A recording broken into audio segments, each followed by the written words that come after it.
मान लो कि आदमी अमर हो जाए तो खाद्य सामग्री का क्या होगा। मान लो कि आज रात बारिश हो तो क्या करोगे। मान लीजिए आपको 5 करोड़ के लॉटरी मिले तो आप क्या करेंगे। सो गाइज, इस प्रकार के सेंटेंसेस को हम हमारे डे टू डे लाइफ में कभी ना कभी यूज़ करते हैं। जिस प्रकार के सेंटेंसेस में हम किसी बात को कल्पना करते हैं यानी सपोज करते हैं। सो इस प्रकार के सेंटेंसेस को हम इंग्लिश में कैसे लिखेंगे। इस प्रकार के सेंटेंसेस को इंग्लिश में लिखने के लिए हमको 2 स्ट्रक्चर फॉलो करनी पड़ेगी।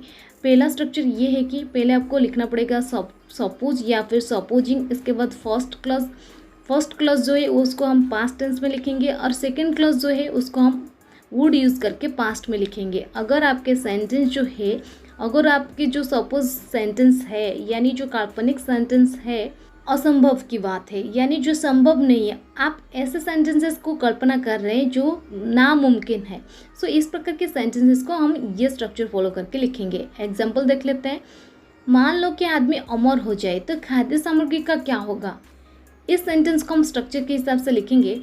Suppose man become mortal, what would happen to food problem.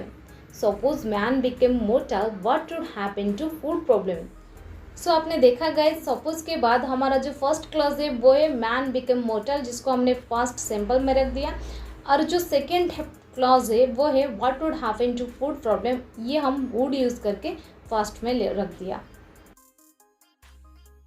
मान लीजिए कि आपको 5 करोड़ का लॉटरी मिले तो आप क्या करोगे। Suppose you won 5 crore lottery, what would you do. Suppose you won 5 crore lottery, what would you do.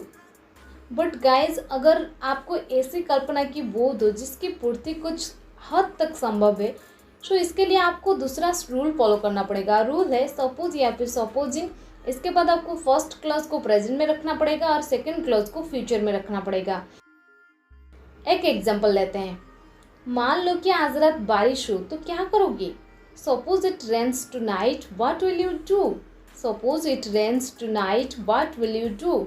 So आपने देखा, ये फर्स्ट क्लॉज को हमने ऐसे प्रेजेंट में रख दिया जो है इट रेन्स टू नाइट, और जो सेकेंड क्लॉज था इसे हम फ्यूचर में रख दिए व्हाट विल यू डू।